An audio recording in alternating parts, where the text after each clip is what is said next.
Welcome back to my mini-series on improving the 4 railway routes out of Sydney. This time I'll be looking at the main west route, starting at Central and running all the way out to Bathurst. This route has a very varied character, and the changes will be very different to those I proposed for the main north. Ladies and gentlemen, shortly our train will arrive at Lithgow. Sydney Terminal, the name for Central Platforms 1 to 14, is currently only fed by 2 tracks. This limits capacity to about 24 trains per hour in each direction. There's an easy fix here though. Platforms 9 and 10 at Redfern are only used to bring a few trains a day in and out of Everleigh Maintenance Centre. Platforms 7 and 8 are currently used for Sydenham T8 trains, which will cease at the next timetable change, slated for later this year. This means that of the 10 surface platforms at Redfern, 4 will go almost completely unused by the end of the year. Thus, we can slew all the lines across, putting the mains on platforms 1 and 2 to connect to the Illawarra Dive, the steams, a random word used to describe 2 approach lines within Sydney Yard because they were previously called the Suburbans, but there are also the Suburbans in Central Platforms 16 and 18, so they were doubled and had to change one of their names, on 3 and 4, the Suburbans on 5 and 6, the Locals on 7 and 8, and the Illawarra Main on 9 and 10. This would expand the Yard Road to Sydney Terminal to 4 lines, with all regional trains and trains from the Sydenham direction using platforms 1 and 2, the existing mains, and all trains coming from Strathfield going into Sydney Terminal using the extended steam lines. I talked about this in more detail in my video on the Sydney Terminal area reconfiguration. The slew on the northern side would aim to simplify the track layout with no crossovers at all, and line speeds maintained throughout. On the south side, the tracks of the Illawarra Locals can be lifted as far as the ladder crossovers to the Illawarra Dive. As this section will not be required, special movements can be accommodated on the remaining Illawarra mains. This would create space for the Locals to slew across into the former Illawarra local track bed and the Suburbans into the former local track bed. These slews will have geometry to allow as high a line speed as possible. The connection between the mains and the steams would be performed at line speed, with the continuation of the mains into Redfern being done via a set of ladder crossovers, ideally with speeds of about x70. The existing crossovers near McDonaldtown would remain to allow trains to physically change line, and access to McDonaldtown Yard would be unchanged. I'd make another big change in this area. From Sydney Terminal and the flying junctions,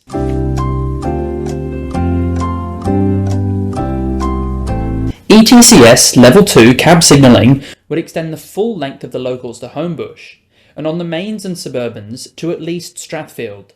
This would allow all 3 of the lines to run as fast as 80 km an hour as far as Lewisham. Currently the Locals are rated for less than this owing to signal spacing, I explained this in my ETCS video, and 100 or possibly even higher as far as Strathfield. At Homebush, I'd make some pretty significant changes to the track layout. The local lines end here, with the up local sitting on dead-end platform 6, and the down having a connection to the down Suburban. The service pattern through here sees most inner west trains continue through the station, with all other trains running fast. Weekday T1 trains enter from Strathfield on the Suburbans, before switching to the mains. On weekends, they remain on the Suburbans. The crossovers between the Suburbans and the mains are X25, meaning every weekday T1 train must slow from 70 or 80 down to 25 before powering again. This is stupid. I'd make the connection more of a full-on slew, such that the turnout speeds apply to trains continuing on either the Suburbans or the mains. Of course, this would impact Blue Mountains trains and weekend T1 trains, so these new turnouts would be ladders rated ideally to X70, thus trains wouldn't really be impacted much. I'd do the same for the connection between the Locals and the Suburbans, with the Suburban to Suburban connection being the reverse turnout route. To facilitate terminating inner west trains, the crossover on the upside would be retained, with a new high-speed crossover between the down Suburban and up Local, allowing through inner west trains to pass a terminating one through a bidirectional platform 5. The crossovers on the downside would be replaced with a series of high-speed ladders to reduce wear. All of the high-speed turnouts I'd proposed could possibly be of the swing nose type, which, whilst more expensive to install, would reduce wheel and rail wear.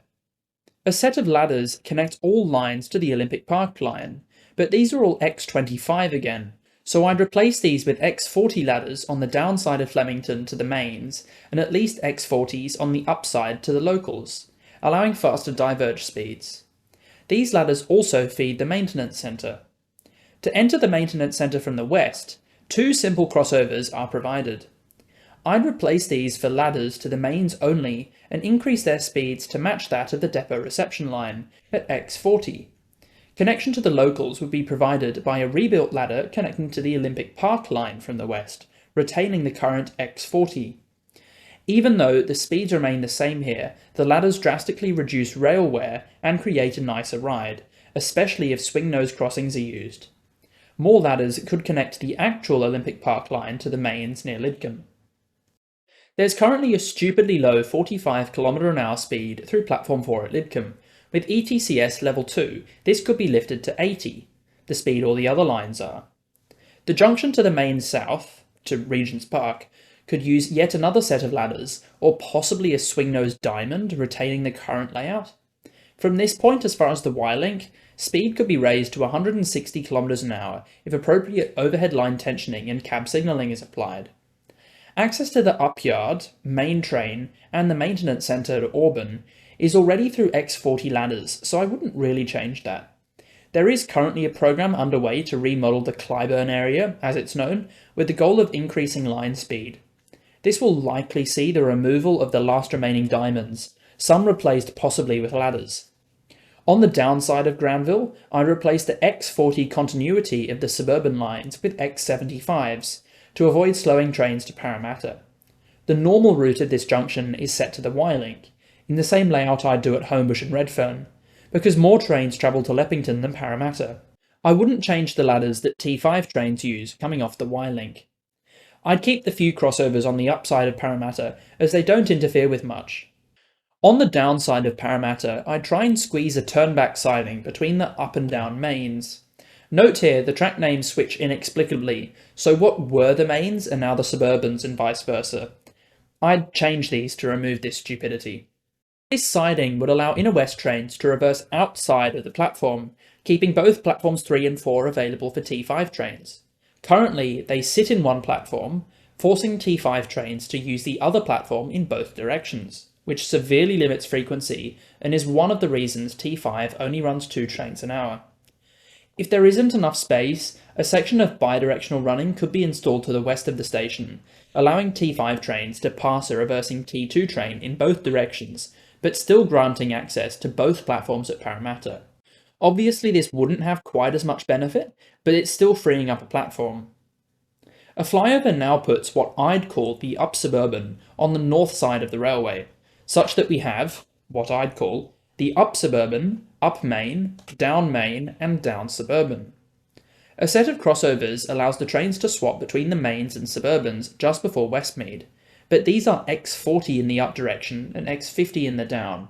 I'd change all of these, with an X75 for the up suburban to up main, and an X65 for the other up crossover, aligning with these line speeds into Parramatta, and X70 for both down lines. These become 115 after Westmead. Line speed might be able to be increased between Westmead and Blacktown, perhaps to 130. The only other change I'd make before Blacktown would be increasing the down Richmond from X50 to X70 to align with the speed over the flyover. I don't quite see why this can't be done within the existing geometry either. Blacktown Platform 3 is used as a turnback, however this requires trains to cross a large number of ladders. I'd slew the up lines across, with the up suburban and main into platforms 3 and 4 respectively. This leaves platform 5 available as a turnback. The same would be repeated on the downside.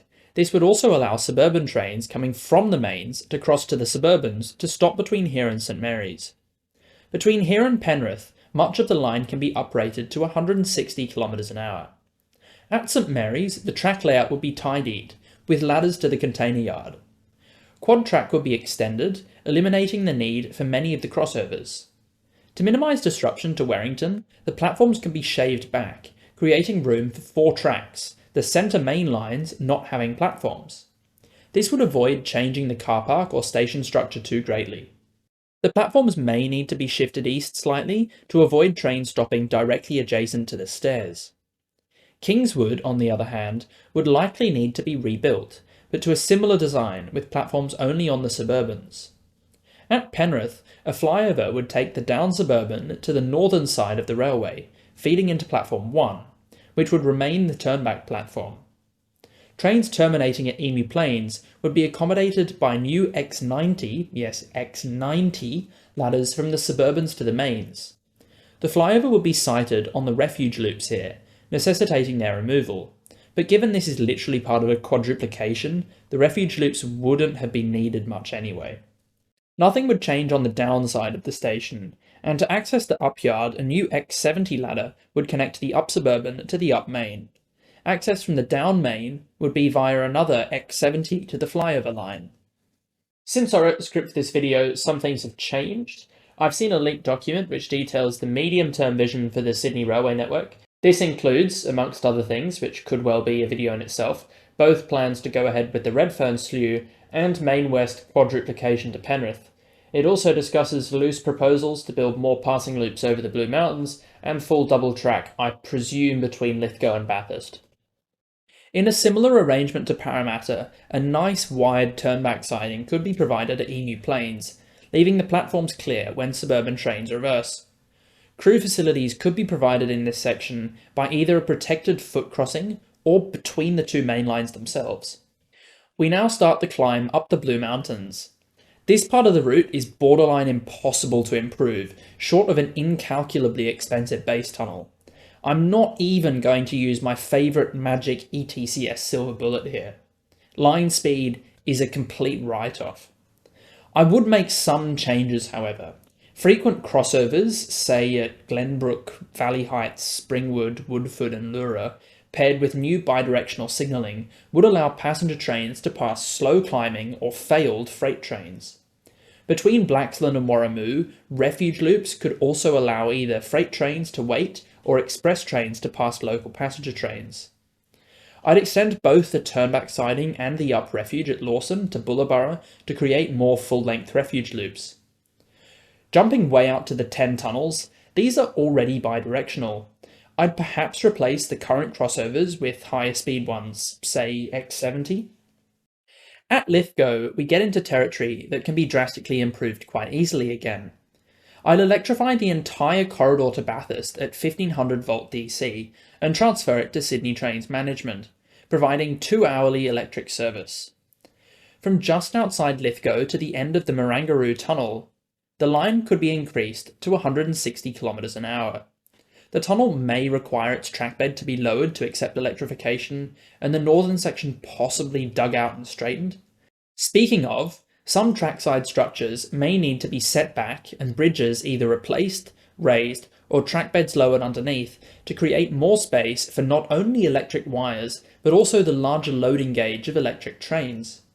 A massive singular sweeping curve could replace the existing alignment into Wallerawang, potentially at 160 km an hour, up from 75 at the worst current curve. This would cut through the decommissioned Wallerawang power station. Wallerawang is currently being rebuilt, with the goal of reopening by the end of next year. Both platforms should be reopened, but realistically only one will be. If only platform 1 is built, X50 crossovers should connect it to the down main immediately before and after the platform. After Wallerawang, the line drops back to single track.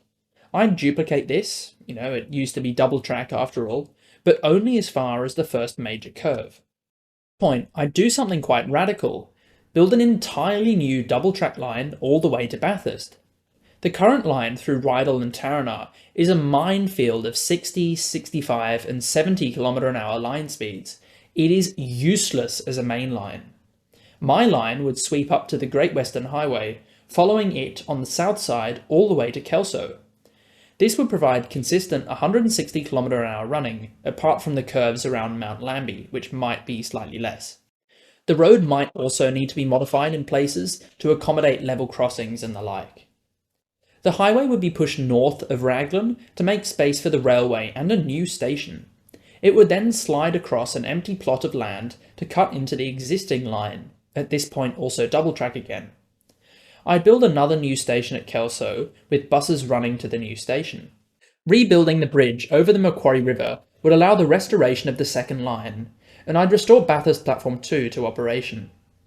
I'd build another station at South Bathurst on the existing line, then do another interesting thing.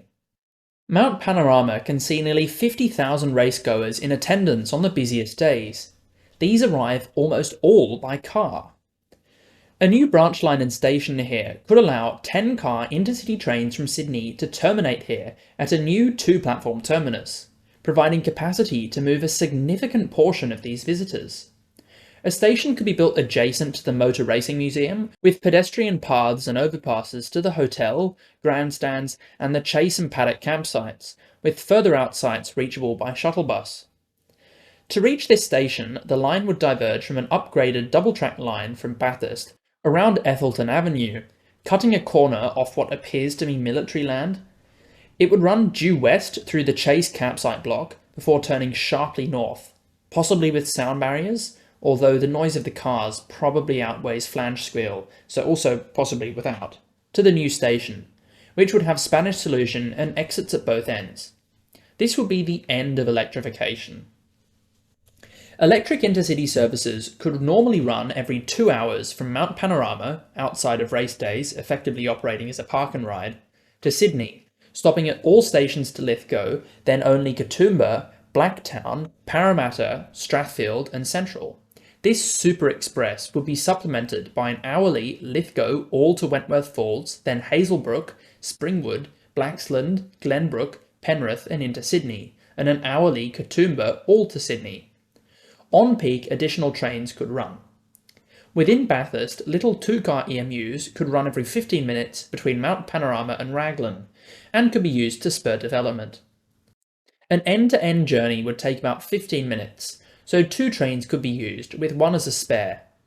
The new route from Bathurst to Wallerawang would be 50 kilometres long, compared with the current 57 kilometres, and the journey to Lithgow could be made in about 35 minutes. The current service between Lithgow and Bathurst takes an hour and 10 minutes. This 35-minute time saving would also apply to freight and regional trains. This plan for the western route sees major layout optimisation within Sydney, extended quadruplication allowing better freight, intercity and regional paths, and massively improved rail access to Bathurst. I'd like to thank you for watching. Next time I'll be looking at the southern route out of Sydney. As usual, thanks to my channel members for their generosity.